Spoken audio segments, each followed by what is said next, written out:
刚才有个朋友问我马老师发生什么事了，我说怎么回事，给我发了一个几张截图，我一看我大意了啊，没有闪，一个偷袭打我脸，我大意了啊，没有闪，丢人眼泪捂人眼，我大意了啊，大家好，大意了，我大意了，大意了。是 Eric。之前有很多人在问啊，他说 Eric， 我现在究竟应该是先增肌好了，还是先减脂好了？对于这样的困惑，几乎我每天都能碰到。如果你也有相同的问题，请打1。至于先增肌还是先减脂啊，这个问题的产生主要源于2个近乎矛盾的因素，一个是饱满的肌肉，一个是清晰的线条啊。前者依赖于体内的这个合成代谢机制来让肌肉增长，而后者依赖于体内的分解代谢机制来让脂肪降低。一个要增，一个要降，那么疑惑就产生了。因为对新手来讲啊，通常肌肉不够大，也不够饱满，而且体脂率也不够低，线条不明显。那么究竟应该先顾全肌肉，还是先顾全胖瘦？这一期艾利克就带大家来聊一聊这个话题。讲到这个话题，不得不说一下，很多人在问我这个问题的时候，提供的信息往往是清一色的这个身高、体重和 BMI。其实这几个数据并不太能反映得出问题的所在啊。当然不是说它们不重要，而是不够有效。取而代之的，我们应该用这个体脂率和去脂质量指数这2个数据来进行参考，会更加的靠谱。我们先来说这个体脂率啊，体脂率即为身体脂肪所占这个总体重的比例啊，能客观反映出个体的胖瘦程度。具体的这个量测办法可以翻看艾利克之前的这期视频啊。那这里还有一个较为简便的方法啊，我们可以根据这张图进行一个大概的估测，然后大家可以把自己的体脂率打在公屏上，咱们一会儿要用到。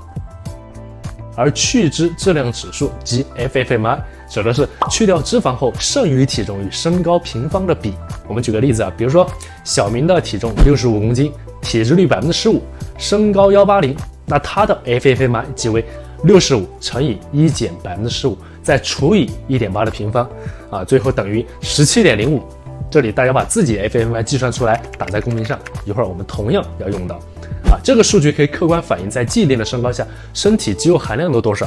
啊，数值越大，说明这个肌肉含量越高，反之亦然。更多的关于这个 FFMI 的介绍，大家可以翻看艾利克之前的另外一期视频啊，这里不再赘述。有了这2个数据，我们再回到之前的问题，先增肌还是先减脂，就比较好分析了。目前学术界并没有确凿的证据啊，表明多少体脂率和多少肌肉量就一定适合某种方法，所以这里给出的结论源自我个人知识体系下的推论和数年来的个人实操，以及指导他人的训练经验汇编而成，供大家参考一下。出于对这个实用性的考量，我尽量把类型进行了细化，一共分成了以下几个类目，大家可以根据自己刚才所提供的这个数据对号入座啊，并把你这个座位号打在公屏上。对于第一种情况啊，男性体脂率高于 25%， 女性高于 30%， 基本上都属于这个游泳圈一族啊。这个阶段不用太考虑 FFMI 啊，也不太建议以增肌为主的训练方式啊，咱们得暂且把这个肌肥大的目标先放一放，以消耗和控制饮食为主。这个阶段减脂才是最主要的这个目标。当男性的体脂率来到了20到25，女性来到了25到30这个区间啊，处在这个阶段男女生并不在少数，而这个时候我们就要一并考虑这个 FFMI 了。如果当男性的 FFMI 低于20，女性低于15的话，这种情况也就是我们平常经常谈论到的 skinny fat 瘦胖子啊，这类人身体中的这个脂肪占了大头，而肌肉量却较少，所以体重看似不大啊，缺一身狼肉，而且还没啥力气。对于这种情况的话，可以考虑增肌和减脂同时进行。什么？增肌减脂还能同时进行？年轻人不讲武德。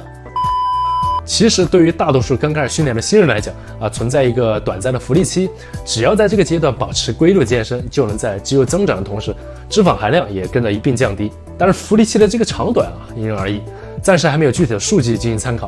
同样是刚才情况，如果这个男性的 FFMI 高于20，女性高于15啊，能看出来这个个体虽然体脂率并不低，但是却有不错的肌肉量啊，说明该个体一定是有训练历史和经验的。对于这类人群，我们主要进行减脂即可啊。如果肌肉含量越高，那么减脂的效率也就越高。但凡随着这个皮下脂肪的逐渐降低，原本不错的肌肉就会越来越凸显出来，线条也就越来越好。当这个男性介于15到20这个体脂率区间啊，如果他的 FFMI 小于20，则选择先增肌再减脂啊。增肌最好采用这个干净增肌，简而言之就是别仗着自己增肌就一通胡吃海喝啊，这样脏增肌的同时也极易带来过多脂肪的累积。可别忘了，你现在的体脂率并不低，而如果你的 FFMI 大于20，那么直接减脂即可。如果你说我还要更大啊，那么就同前面一样，先干净增肌再减脂。这里先埋个坑，要是大家对干净增肌和脏增肌的话题感兴趣，请在弹幕中扣安排，对本条视频点赞，那后续艾利克会安排上。而如果女性的体脂率达到了20到25这个区间，这里考虑到绝大多数女生并不太想拥有过于明显的肌肉，还想要常年保持在这个美的状态，不希望体脂率上涨的太厉害，所以不用太极端，建议增肌和减脂双管齐下，慢是慢点，但是比较切合实际而当男性的体脂率降到10到15这个区间，这个时候没有赘肉的身材让你少了些许油腻处于一个男性最佳的体脂率范围吧。如果 FFMI 小于20，什么都别说了，就一个字，增肌同时由于这个体脂率相对较低可以根据对增肌效率的要求来灵活选择到底是脏增肌还是干净增肌。而如果你的 FFMI 高于20，又有肌肉又有线条，那在公司里你就成了众人口中啧啧称道的健身达人了。那你可以根据自己的意愿选择继续增肌，或者是维持即可。而对于女性而言如果体脂率控在了15到20的区间，在这个阶段几乎都能看到马甲线和腹肌线条所以体脂率并不是你这个时候应该担心的事情，因为你已经做得非常棒了。如果你的 FFMI 低于15我建议可以选择这个干净增肌，不然由于体脂率和肌肉量都较低，会显得过于瘦削和骨感。反之，如果 FFMI 高于15的话，Perfect， 你就已经练就了前凸后翘的性感身材了。这个时候你只需要稳稳的这个保持住无需考虑增减。以上就是我对我能想到的情况进行了一个逐一的分析可能并不全面，现实中涉及的因素也许更多。此外我还需要强调一点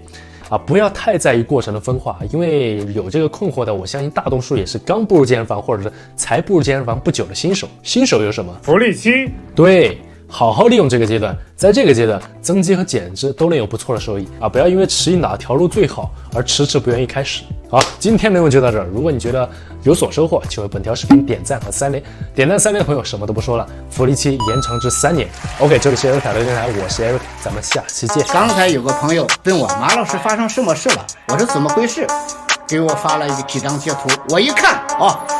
我大意了没有闪，一个偷袭打我脸，我大意了没有闪，丢人眼泪捂着眼，我大意了大意了，没有闪，这等别给自传架好听一点。我说年轻人不讲武德，英国大历史不讲武德，马老师自然是武当武德，打到他当心不当不折。我一看大意了大了，我说听听，这时间叫下，准备和我里头，我一个对话叫到对话听听，这时间你别我说年轻人你不懂马家功夫，他就是我是个语言编法，传到了伦敦、泰国和欧洲，什么地方国际术，又什么 MMA， 我的妈，质量多前进你不知道马家没有套路，马家只有套路，马家拳你豹子尾是打到你穿到我大意了没有闪，一个偷袭打我脸，我大意了没有闪，丢人眼泪捂着眼，我大意了大意了，没有闪，这等别给自传架好听一点，哎呀喂，有在味儿。